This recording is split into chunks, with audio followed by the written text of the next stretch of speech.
Bonjour à tous, bonjour à toutes, bienvenue dans ce nouveau numéro du JVD de Vitamine C sur les réseaux sociaux du diocèse de Nice et sur rcf.fr. Au programme de cette édition, nous parlerons dans les dates importantes du diocèse de Nice de la question de la fin de vie, des enjeux de société autour de cette question, mais aussi des questions d'humanité.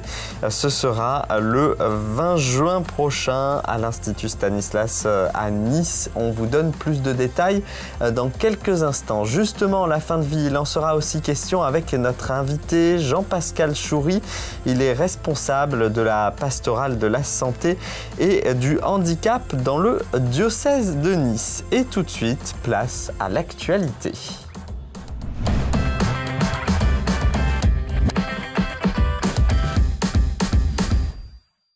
Depuis 1992, Foi sans frontières permet une rencontre fraternelle entre les évêques et les prêtres de plusieurs diocèses, le diocèse de Nice, le diocèse de Monaco et le diocèse de Vintimille-San Remo. Cette année, le rassemblement s'est tenu à Menton, dans le diocèse de Nice. Je vous propose d'écouter à ce propos Monseigneur Jean-Philippe Naud et Monseigneur Dominique-Marie David, évêque et archevêque du diocèse de Nice et de Monaco. C'est une tradition déjà maintenant ancienne et je pense que nourrir les liens d'amitié fraternelle entre nos trois diocèses, nos trois pays et en particulier bien sûr avec les prêtres qui participent volontiers à cette rencontre me semble vraiment toujours d'actualité et c'est une grande joie. Le sujet qu'on a travaillé aujourd'hui, c'est la question de la frontière. C'est une question ô combien importante et il me semble que l'Église catholique, par la dimension biblique et par aussi sa tradition et son histoire, peut apporter une belle réponse aux problèmes actuels. Et donc on a travaillé cette question, tous les prêtres qui travaillons ensemble dans ce secteur. Voilà, c'est une joie aussi de prendre des moments pour fraternels, des moments pour prier et se retrouver ensemble. Dans l'actualité également, les 50 ans du prix du jury œcuménique avec un prix spécial qui a été attribué cette année à Wim Wenders à Cannes à l'occasion du Festival du cinéma. Le jury œcuménique qui a attribué cette année son prix 2024 aux graines du figuier sauvage. C'est un film de Mohammad Rassoulov. Je vous explique également ce qu'en a dit le jury. La subtilité et la sobriété de l'écriture du film, tant dramaturgique que filmique, en font une métaphore de toute théocratie autoritaire. On parle également pour les jeunes entre 20 et 30 ans de ce qu'il faut faire pendant les vacances, avec quelques propositions. Les moines de l'abbaye de Lérins vous invitent, si vous avez entre 20 et 30 ans, à rejoindre l'île Saint-Honorat pendant 18 jours. Qu'est-ce que vous allez faire sur place? Eh bien, du bénévolat pour accueillir les touristes et les pèlerins, mais aussi bénéficier d'une formation spirituelle et d'une vie d'équipe sur place. Vous pouvez vous renseigner sur nice.catholique.fr. Et puis, on termine avec la fin de vie.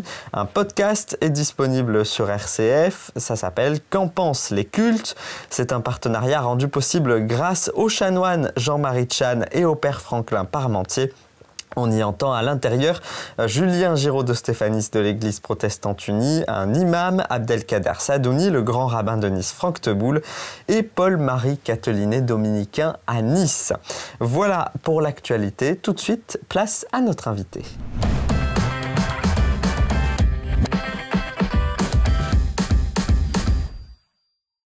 Notre invité pour ce mois de juin est Jean-Pascal Choury. Bonjour. Bonjour Stéphane. Merci d'être avec nous aujourd'hui, délégué diocésain à la pastorale de la santé et du handicap. Et j'ai envie de commencer cette interview avec cette phrase « J'étais malade et vous m'avez visité ».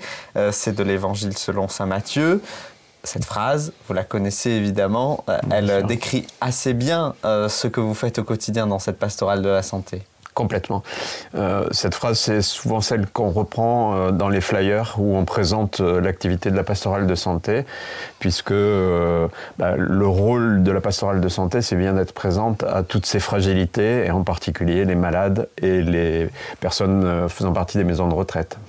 Alors, cette pastorale de la santé, comment elle est divisée et présente dans le diocèse, je pense divisée en sections Vous avez d'un côté le handicap, d'un côté également les paroisses et de l'autre l'hôpital, c'est ça? Exactement.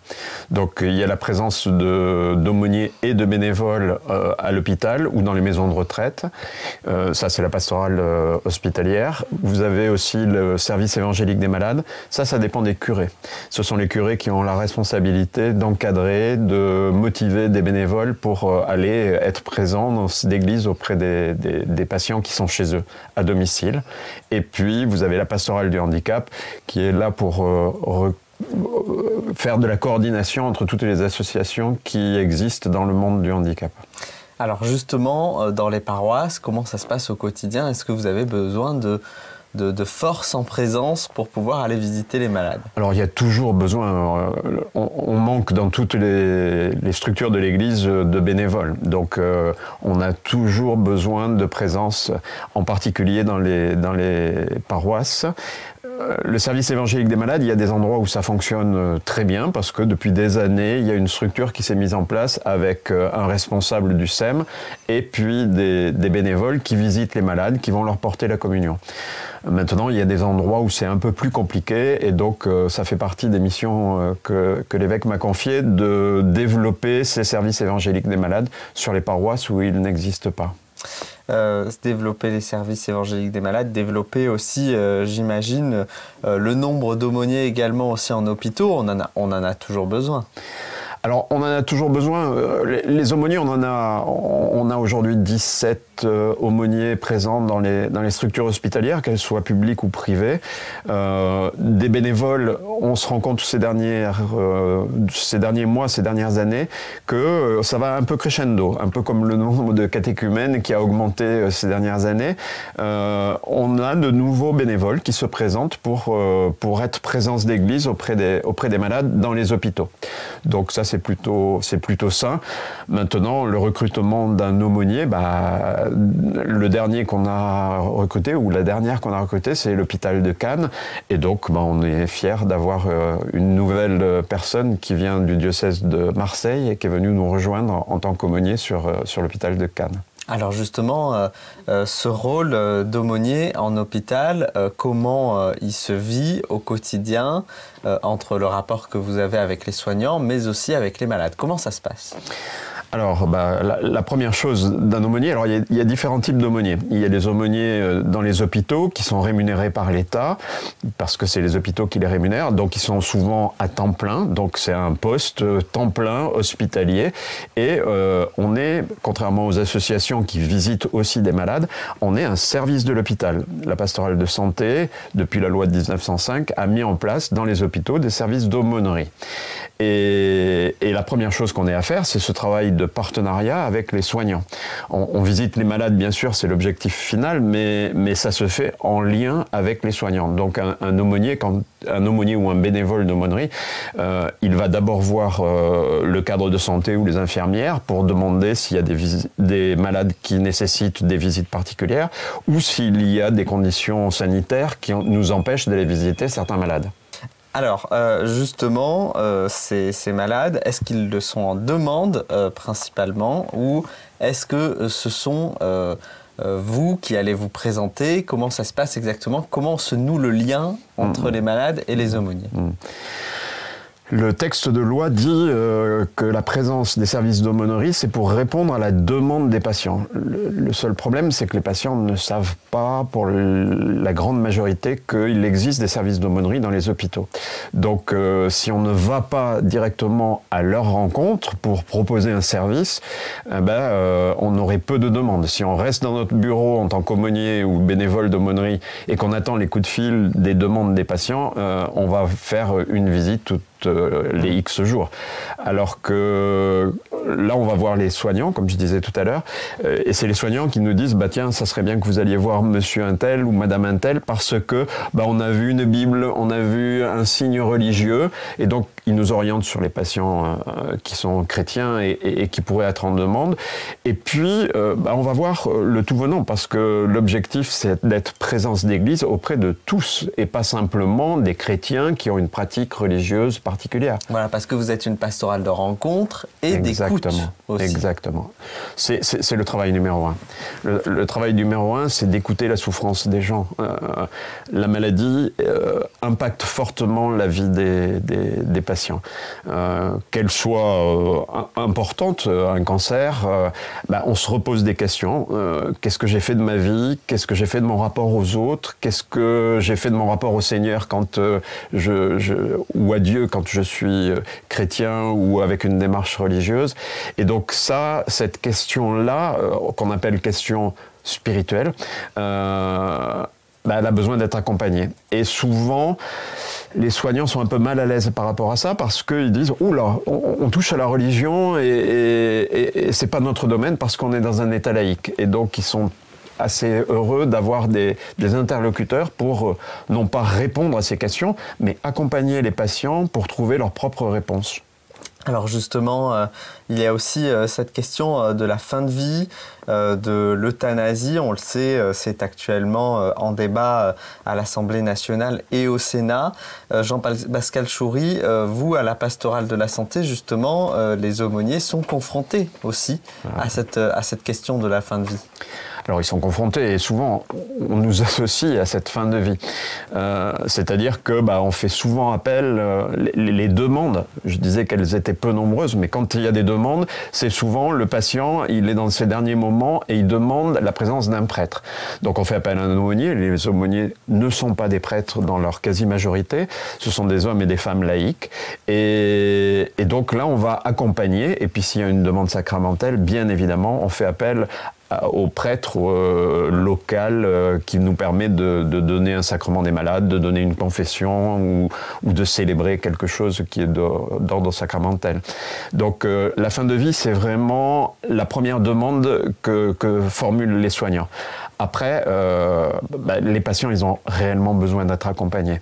La fin de vie est une problématique, et que ce soit pour les personnes qui sont en fin de vie, mais aussi pour la famille qui les entoure, ils ont besoin de sentir une présence écoutante. On parlait de l'écoute tout à l'heure, mais on se rend compte, et les soins palliatifs sont un exemple très précis, les patients, quand ils arrivent avec une douleur, une maladie et qu'ils arrivent en fin de vie, souvent ils disent j'aimerais que ça se termine le plus rapidement possible.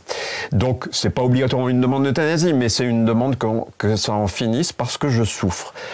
Et petit à petit, quand on soulage leur douleur, quand on permet de les accompagner humainement, la demande, elle disparaît. Les services de soins palliatifs disent bien que dans 9 patients sur 10 qui a formulé une demande d'euthanasie, quand on l'accompagne, il ne la formule plus. Donc l'accompagnement, qu'il soit spirituel, religieux et humain, il est absolument nécessaire dans cette fin de vie. Parce qu'ils font cette demande, mais en même temps, ils ont tout de même encore un projet de vie, si je puis dire. C'est-à-dire que quand vous les voyez, ils vous disent « à demain ».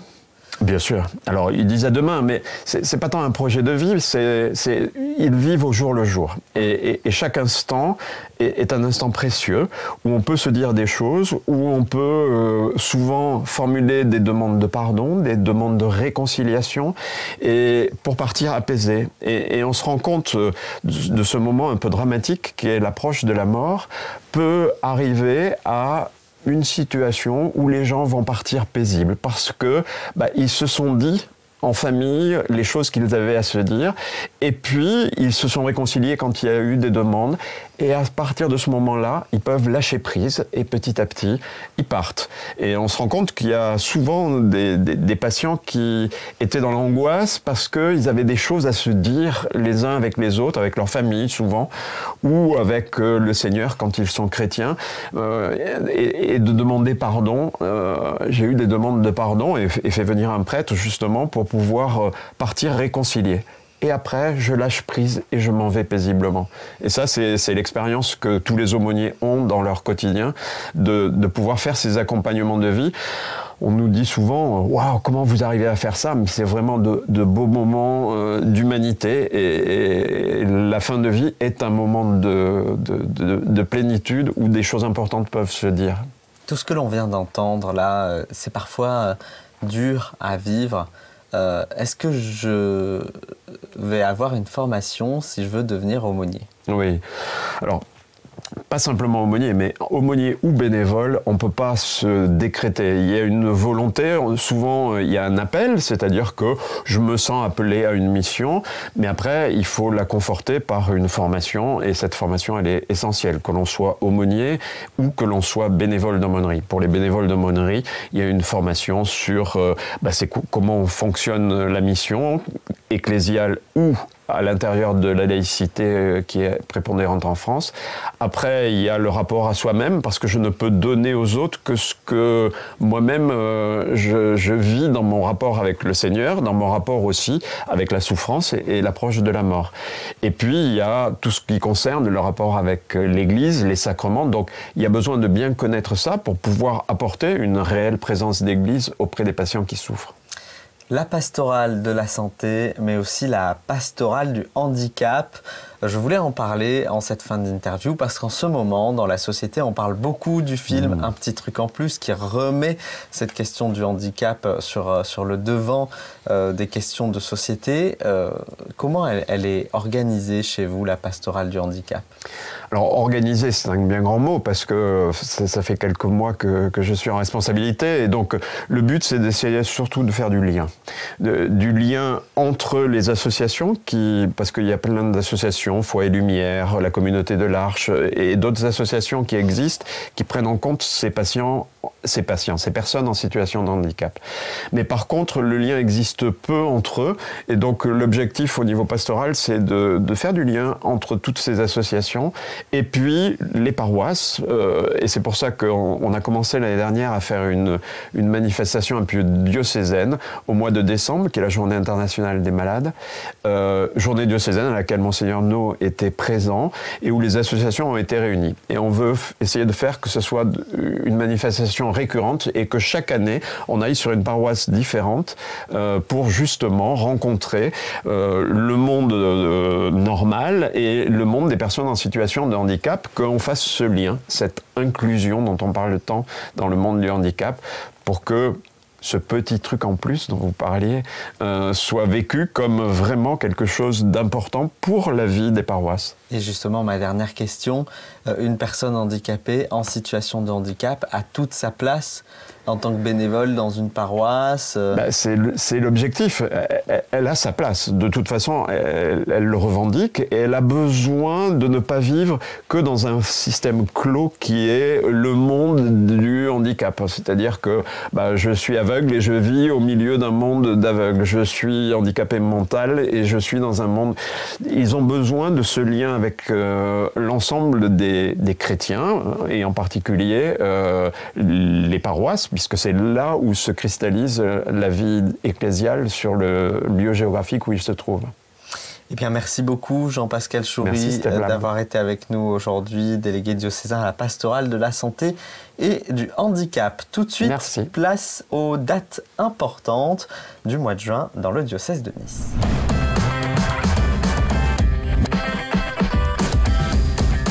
On commence cet agenda avec aujourd'hui même, jeudi 6 juin à 19h15, le philosophe et théologien Mathieu Lavagna animera une conférence qui s'appelle « Jésus est-il un mythe ?» Ce sera dans la salle paroissiale de l'église du Vœu à 19h15. Demain, vendredi 7 juin à 18h à Nice, au lycée Saint-Barthélemy, « Soyez rationnels, devenez catholiques ». Ce sera le nom de la conférence suivante. Tous les habitants du diocèse sont invités ce dimanche 16 juin à voir donc l'ordination en tant que prêtre de Sébastien Frisina et Gustavo González. C'est une grande fête pour le diocèse de Nice. La célébration se tiendra à 16h en la cathédrale Sainte-Réparate. Elle sera aussi à vivre en direct sur nice.catholique.fr. Une grande brocante au monastère Sainte-Claire à Nice, c'est le week-end du 8 et 9 juin de 9h à 18h. C'est un vide-cave et un vide-grenier qui est organisé pour soutenir les sœurs Clarisse. C'est d'ailleurs aussi une occasion pour visiter le cloître. Et puis le diocèse de Nice propose dans le pôle dialogue avec le monde et le pôle solidarité une soirée sur la fin de vie, enjeux et société, questions d'humanité, intervention, témoignage, débat en présence de Monseigneur Jean-Philippe Naud, l'évêque de Nice, et de Monsieur Jean Leonetti, le maire d'Antibes-Juan-les-Pins, auteur et co-auteur de la loi sur la fin de vie de 2005 et de 2016. Il y aura également Jean-Jacques Vunenberger, philosophe, le docteur Carrie Pommier, médecin en soins palliatifs à l'hôpital de l'Archer, et le chanoine Philippe Assot, théologien. C'est le 20 juin à 18h30 à l'Institut Stanislas à Nice. Voilà, vous avez les dates importantes de ce mois de juin. Merci à l'équipe du diocèse de Nice pour la réalisation de ce JVD et du Vitamine C, et à bientôt.